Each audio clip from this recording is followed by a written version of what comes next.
జనవరి 18న కొత్తగూడెం క్లబ్లో 2 ఐఎఫ్టీఏల విలీన సభ సందర్భంగా భారీ స్థాయి సదస్సుని అలాగే కార్మిక ప్రదర్శన నిర్వహించబోతున్నాం. ఈ ప్రదర్శన జయప్రదం చేయాలని చెప్పేసి ఈ సభను జయప్రదం చేయాలని చెప్పేసి జిల్లాలో ఉన్నటువంటి అన్ని రంగాలకు సంబంధించినటువంటి కార్మిక వర్గానికి విజ్ఞప్తి చేస్తున్నాం. కార్మిక సోదరులారా, ఇవాళ కేంద్రంలో రాష్ట్రంలో అధికారంలో ఉన్నటువంటి ప్రభుత్వాలది బీజేపీ అయినా కాంగ్రెస్ అయినా నిన్న బీఆర్ఎస్ అయినా కార్మిక వ్యతిరేక విధానాల్ని అనుసరిస్తున్నాయి. 29 కార్మిక చట్టాలను రద్దు చేసి 4 లేబర్ కోడ్లను తీసుకురావటం ద్వారా మొత్తం కార్మిక వర్గాన్ని కట్టుబానిసలుగా మార్చేటువంటి విధానాలు అందులో రూపొందించడం అనేటువంటి జరిగింది. ప్రభుత్వ రంగ పరిశ్రమలన్నింటినీ మోడీ ప్రభుత్వం కారు చౌకగా కార్పొరేట్ సంస్థలకు అమ్మేస్తున్నటువంటి ఒక పరిస్థితి ఉంది.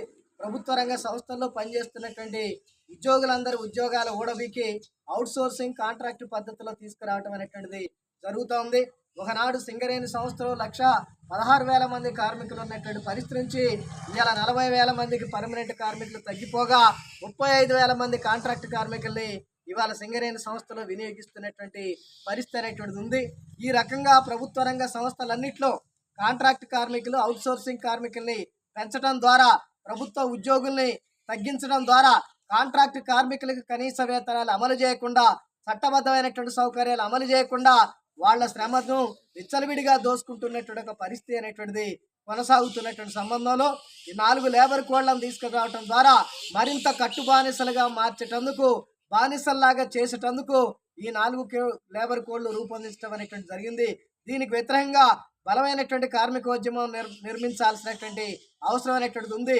సమరశీల పోరాటాలు సాగించాల్సినటువంటి అవసరం అనేటువంటిది ఉంది. ఈ లక్ష్యాన్ని గుర్తించి 2 ఐఎఫ్టీఏలు ఒకటిగా ఏర్పడటానికి నిర్ణయించుకొని రాష్ట్ర స్థాయి సదస్సు 18వ తారీఖున నిర్వహించడం అనేటువంటి జరుగుతుంది. 2 ఐఎఫ్టీఏల విలీన సభ సందర్భంగా 18వ తారీఖున జరిగేటువంటి సభను జయప్రదం చేయాలని చెప్పేసి అలాగే రైల్వే స్టేషన్ నుంచి జరిగేటువంటి ప్రదర్శన ఏదైతుందో ఆ ప్రదర్శనని జయప్రదం చేయాలని చెప్పేసి కార్మిక వర్గానికి విజ్ఞప్తి చేస్తున్నాం.